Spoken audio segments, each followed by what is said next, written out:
Is Ole Miss about to make a move at quarterback, and what could it mean against the LSU Tigers? We'll talk about it next.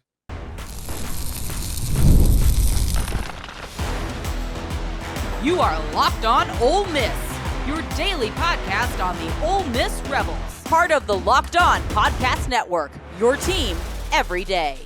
Welcome to the Locked On Ole Miss podcast, the most watched Ole Miss podcast out there. I'm your host, Stephen Willis, a 10-year veteran member of the national media with Yahoo Sports and a former Ole Miss staff member as well. On today's show, we take a closer look at the SEC slate of games with FanDuel's lines, breaking down this week's leans and locks and highlighting what could be the game of the week and what promises to be a fantastic weekend of football. Next, we will turn our attention to Ole Miss and LSU, a matchup that seems to be getting overlooked by ABC, ESPN, and even the SEC network in favor of bigger markets. Unfortunately, that's something the Rebel fans have recently come to expect. But first, we focus on the quarterback position and why Trinidad Chambliss should start the game against LSU. Making that move could be a decisive factor in Ole Miss's pursuit of the college football playoff. Chambliss gives the Rebels their best chance to knock off the Tigers, and that needs to be the priority right now, in my opinion. All of that and more on today's Locked On Ole Miss podcast. Remember, we're free and available in all the podcast apps and on YouTube. Thank you for making Locked On Ole Miss your first listen every day, and a special hello to the insiders and everydayers who make the show what it is. Today's episode is brought to you by FanDuel. Right now, new customers can bet just $5, and if that bet wins, you'll get $300 in bonus bets to use across the app. Download that app today. So, Ole Miss and LSU week coming up this week, and over the last 2 weeks has been a revelation of sorts on the offensive side of the ball, as Trinidad Chambliss has quarterbacked the Rebels in the absence of Austin Simmons to north of 400 yards total each game, a 100-yard rushing game against Tulane. He's thrown for over 300 in both games. Trinidad Chambliss is simply one of the conversation pieces around college football right now, and he's played extremely well. John Summerall said that he was an annoying quarterback, and he meant that in a very positive way. What I think he was talking about on that is you can scheme everything just right to make Trinidad Chambliss fall victim to something, and he's smart enough, he's quick enough, and he's twitchy enough to where he might gain 40 yards anyway. And that is just annoying. Everything is done right on your end, and he makes something happen. And he went up against the Arkansas defense, which we saw over this past weekend against the Memphis Tigers, not very good. But Trinidad Chambliss was very good in that game, to the tune of about 62 yards rushing and 343 or something like that yards passing. And then the Tulane Green Wave came in, whose defense is a little better, coached by John Summerall. He's an elite head coach. Trinidad Chambliss threw for north of 300 yards, ran for more than 100 yards, including a big third down scramble that ended up gaining like 42 yards on the play. He ended up with a day that only 4 Ole Miss quarterbacks have done, and that's throw for over 300 yards in the game and have 100 yards rushing in the game. He joins Jordan Ta'amu, Chad Kelly, and the legend Archie Manning as the last that's been doing that. So in his step up in the class with the defense, Trinidad Chambliss didn't go down at all. In fact, he may have gotten more effective as Ole Miss started to commit to Trinidad Chambliss, running more 12, 13 personnel, more benefit to the run game over the course of the week, and it honestly showed. And with the defense getting the break, with Ole Miss going fast and the tempo, and they do all of that stuff, but they also are slowing it down and taking points when it's available. Lucas Carnero is potentially the best quarterback in the country. All of that benefits Trinidad Chambliss, and Ole Miss has the athletes on the outside and in the skill positions to where if you just let those athletes cook, they're going to beat 95% of the teams that are out there. So my point is, if Ole Miss wants to put themselves in the best position to beat the LSU Tigers, they likely need to start Trinidad Chambliss. Now, this isn't a slight on Austin Simmons, even a little bit. LSU is likely the best defense that Ole Miss will see over the course of the season. You cannot have a hobbled quarterback dropping back to pass. And whenever you get statuesque, LSU's defense can hunt. Trinidad Chambliss is that annoying quarterback to where LSU's defensive line, they can win and you still end up giving up a first down. Ole Miss's defense against the LSU offense, that's actually a pretty good matchup. But to get points, and the object to this is to score points and to beat the LSU Tigers, because over the course of the summer, we talked about how Ole Miss needed to get to 6-0 before we can legitimately start talking about playoffs. With the LSU Tigers, this is a game you need to win. This is a game you need to bow up and make plays. This is a game to where Ole Miss should take it to LSU. If you look at FanDuel, Ole Miss opened this week favored by 1.5 over the LSU Tigers. It's basically a pick 'em.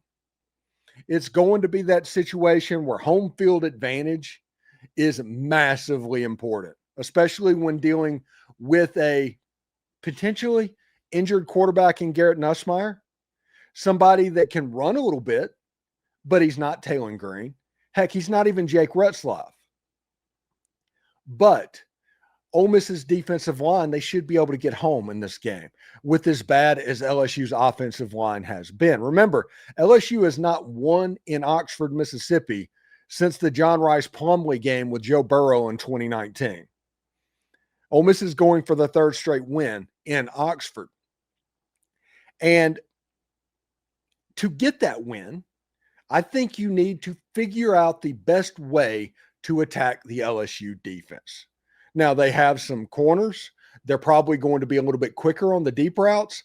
There's stuff that you need to be careful with. This is a better defense than Trinidad Chambliss has played in his entire career. But you need to be better at it. Austin Simmons, you need to protect him still at this point. Austin Simmons is a 1-1 talent. He is somebody that you need coming down the line against the Georgia Bulldogs and against the Oklahoma Sooners. His throwing ability is something that separates Austin from the other quarterbacks in the SEC. But in this game against LSU, you need to neutralize that defensive line as best you can. You need to neutralize Whit Weeks and Harold Perkins as best you can. You need to figure out how to scheme matchups to where you can take advantage of some less than athletic players from place to place. LSU's defense is really good. They spent millions of dollars on it. You need a quarterback that can neutralize that defensive line. Run blocking and pass blocking, the offensive line for Ole Miss against Tulane played very, very well. It was probably their best game of the season.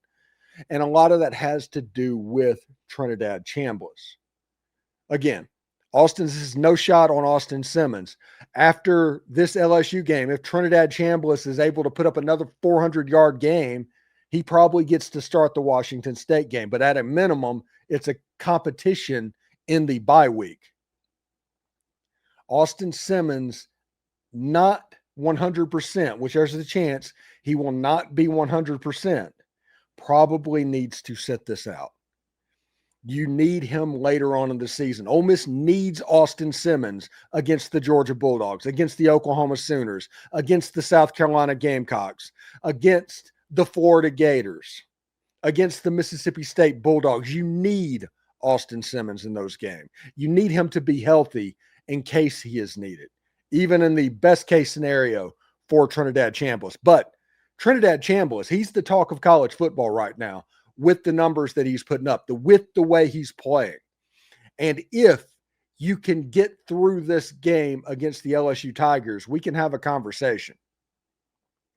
If it's a big-time performance from Trinidad Chambliss, if he puts up 500 yards of offense, if he looks like Jackson Dart in 2023, I think it gets real at that point. because this is the best defense that Trinidad Chambliss is going to see.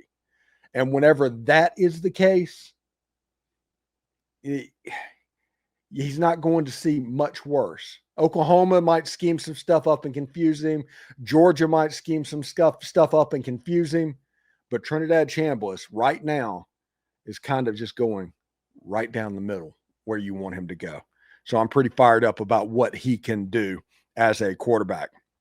You know, first it was Ole Miss and LSU getting shoved into a day game slot because ABC wanted a primetime game for precious Alabama and Georgia. Then all of the pregame shows just all but ignored this matchup. And you know what that usually means?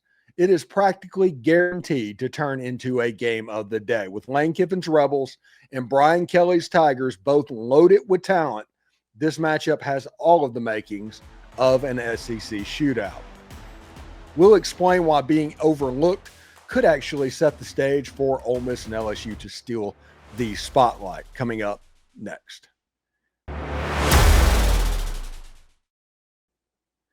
You know, quick question for all of you football fans out there. If you could go back in time and sit in the front row at your school's biggest rivalry game, what hat would you be wearing? Yeah, I said hat. For me, it would be the game. These aren't just hats. They're the same vintage styles fans wore back in the 80s and 90s. And guess what? They still go for the same price they did back then. When you use the code Locked On, all one word, you'll get your vintage hat for $16.99. Head to thegamecaps.com. That is thegamecaps.com. Grab your team's classic bar or retro circle design and use the code Locked On, all one word, for an exclusive discount, because legends wear the game. Do us a favor, like, subscribe, and comment on the video. Subscribe to the podcast on whatever audio podcatcher you listen to and give it a 5-star review. It costs absolutely nothing, but keeps all of this free. And if you want more than that, join the Insiders program on the subtext link down below. There's no trolls, a 14-day free trial, and the easiest way ever to cancel. So give that a try. And if you don't, forget to check out a second listen on the network. Nearly every team, college or pro, is ready for you. Listen, this Ole Miss LSU game coming up this weekend has a chance to be a major game of the day, game of the week type vibe going on. I think on FanDuel, it opened up at minus 1.5. Ole Miss is the favorite in that game. LSU is probably going to go through. They have a large fan base that's going to throw a lot of money on that. We have to pay attention to what Vegas does with the line, all of that stuff. We will watch all of that stuff over the course of the week. But it all started with ABC selecting Ole Miss for 2:30 as opposed to 7:30 in a game at the Georgia Bulldogs. Alabama and Georgia is the night game. Ole Miss and LSU is at 2:30 Central Time. And Lane Kiffin, in his post-game press conference about Tulane, mentioned that if this game was in LSU, you guarantee it would be a night game. If this game was in Athens, Georgia, you would guarantee that it would be a night game. But since it's at little old Ole Miss, it is at 2:30. You can't have a night game. You can't have that moment. The biggest game of the year for Ole Miss in Oxford, you're going to end up playing it at 2:30. And I get the fact that everybody's kind of used to doing that because of CBS back in the day whenever they did the best game from the best conference at 2:30 every single Saturday. I get that. But that was the first domino that fell. You know, we figured, hey, that we have a chance to have a top 10 level matchup between both teams of Ole Miss and LSU, because LSU is going to be third or fourth or something like that over in the AP poll or in the coaches poll and all that. So maybe game day shows up, or at least SEC Nation, you know, because Ole Miss is the highest ranked game in the Southeastern Conference this week. I figured, and everybody else figured, that it likely the floor of the game. No, Ole Miss and LSU was completely ignored in this game for game day and SEC Nation as well. Game day is going to State College, Pennsylvania for Oregon and Penn State. That's number 2 versus number 4. Okay, I guess I can get that. But SEC Nation choosing to go to Athens for Alabama and Georgia is weird. It screams big market. It screams Paul Feinbaum's influence. It screams all of that stuff. It screams what college football was like in 2017, not what college football is like now. As it sits right now, Ole Miss and Missouri are two of the best 4 teams in the Southeastern Conference. Ole Miss is 3 games more wins than LSU over the last 4 or 5 years or something like that. Since LSU won the national championship, they've been undoubtedly a worse program than Ole Miss. I mean, that's the world we're living in at the moment. But this game absolutely should, at a minimum, get SEC Nation. It should have gotten game day, if we're going to be completely honest, especially with Wednesday night, the many lives of Lane Kiffin appearing as an E60 documentary as well. Ole Miss likely should have gotten game day, and Ole Miss would have drank out like Memphis, like a 4-hour circle around Oxford if Ole Miss and LSU got game day. It would have been like unlike anything that we had seen. But it didn't happen. The networks all decided to do bigger markets. It's kind of like ESPN doing game day at Miami for the Miami-Florida game, to where Florida ended up with like 133 yards of offense. And Chris Doering on SEC Football Final talked about the Florida offense having low T. And it was hilarious. But what all of this has done has ensured likely that this is going to be the game of the week. You don't need to watch Oregon and Penn State. Not going to be the game of the week. You don't need to watch Georgia and Alabama. No, it's not going to be the game of the week. You need to watch Ole Miss and LSU. Right now, like I said, the line's at about 1.5. It's basically a pick 'em at this point. It's a money line play through and through because of how easy and how even it looks. LSU probably feels pretty good about their matchup with Ole Miss. Ole Miss, I know, feels really good about their matchup with LSU. And because of that,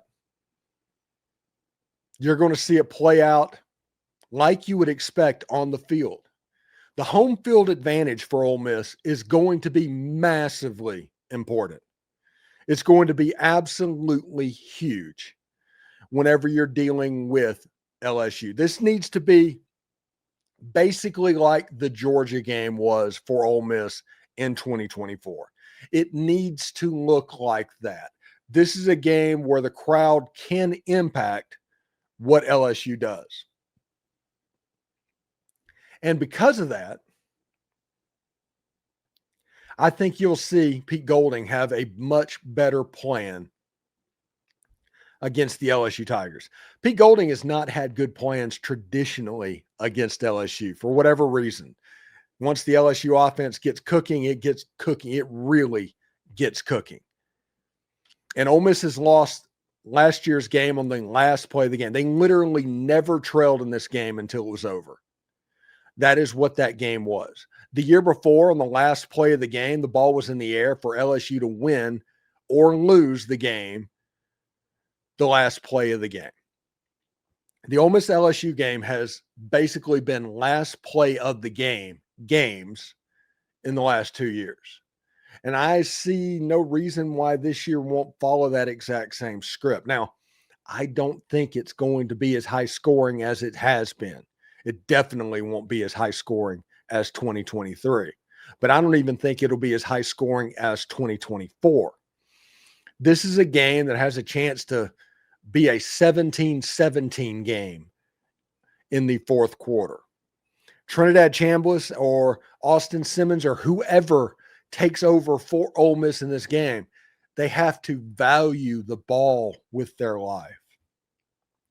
It goes back to what we have said over the last 4 weeks. Winning football has to be played. You want to make LSU have to drive 75 yards every series. You don't want to give them short fields. And if that happens, your defense is good enough to get a stop from time to time. Because I'm going to be real about something. The pass defense for this Ole Miss defense, save the Taylon Green fiasco, has been pretty good.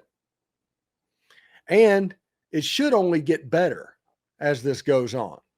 So we'll see exactly what it looks like and where it stands for the Ole Miss Rebels and the LSU Tigers. Anyway, in our final segment, we're going to get into some leans and locks for SEC Week 5. And trust me, you don't want to miss this one. It is shaping up to be an epic week of football. We will discuss it all next.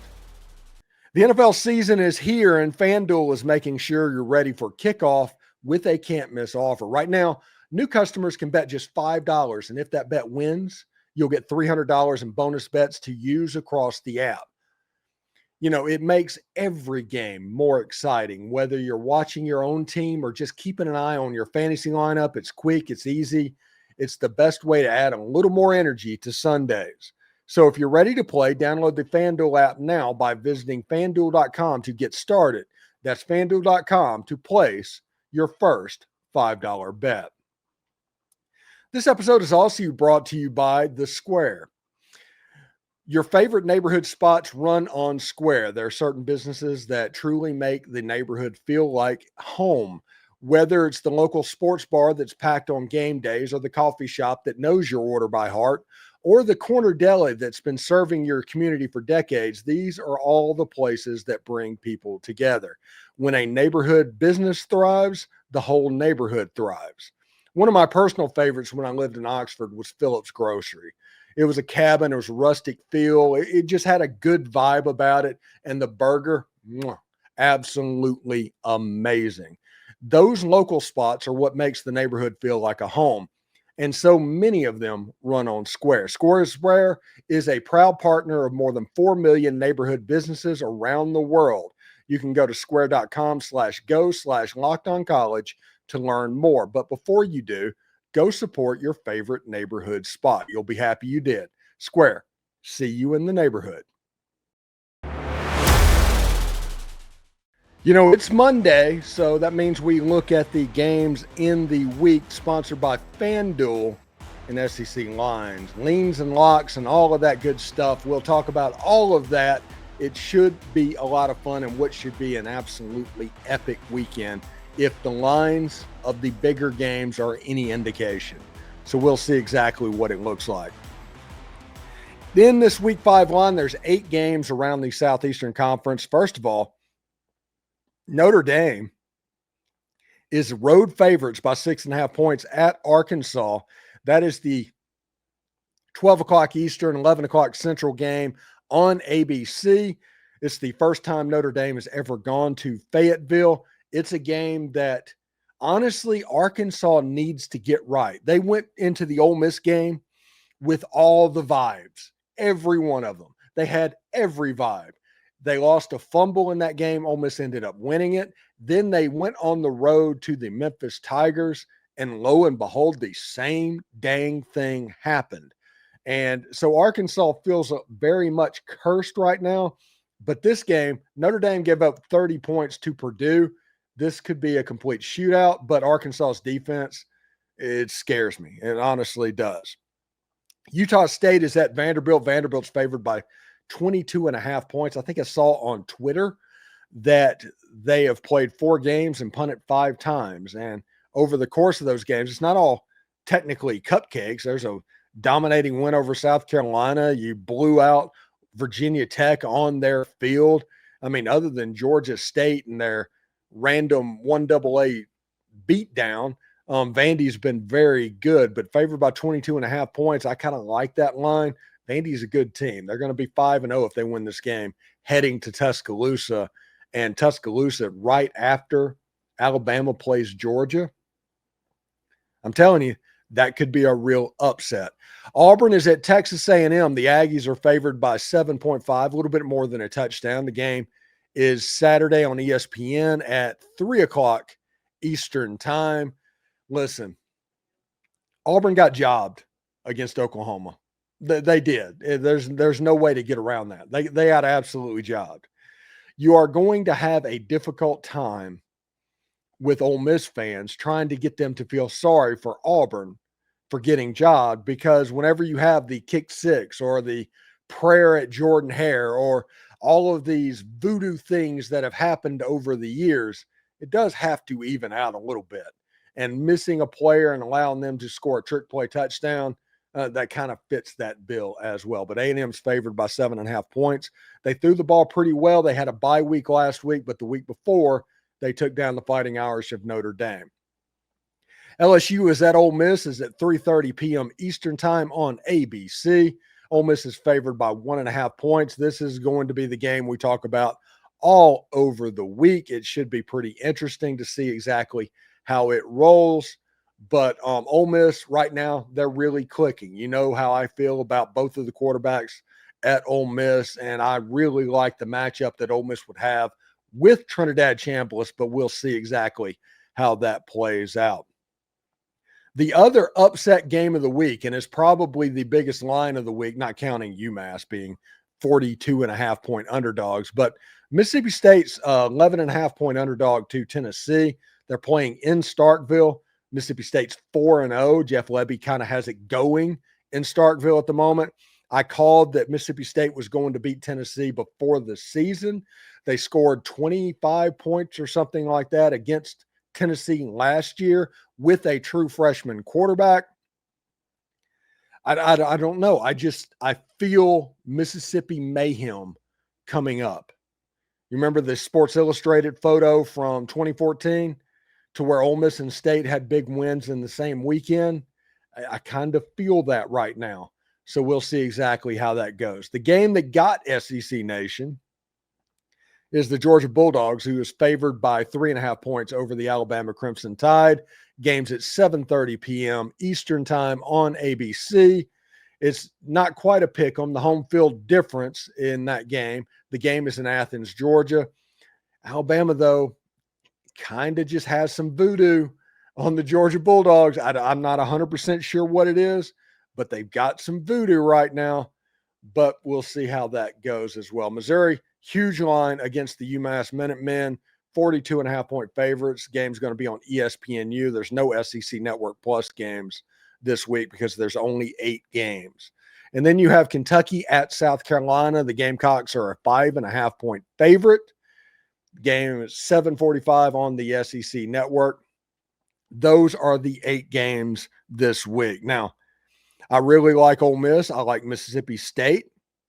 That's kind of where I'm leaning right now. And the lock of the day, in my opinion, is Texas A&M covering that 7.5. After what happened to Auburn at Oklahoma, there's no way they don't lay an egg against Texas A&M. DJ Durkin and all those guys, they had a good plan. But, yeah, I think that Auburn is going to struggle against the Texas A&M Aggies. So we'll see exactly how that works. Anyway, thank you so much for making the Locked On Ole Miss podcast your go-to source for Ole Miss sports. We pride ourselves in offering the most comprehensive perspectives, which is why we're the front door of Ole Miss. Don't forget to subscribe, like, and comment. It helps the show, and it is completely free. Your support means the world to us. Also, in another big moment for Locked On, college football fans, Locked On and Fire TV are presenting College Football Kickoff, your ultimate college football weekly preview. Drake Toll of Locked On Big 12 leads the conversation, two-time AP Coach of the Year Gary Patterson, former college star Jesse Holley, and Locked On's local experts. A college football preview show that only Locked On can do. Catch College Football Kickoff every Thursday throughout the season, only on Fire TV. Hotty toddy, everybody, and remember, analytics is just the old English word meaning bad football. We'll see you tomorrow.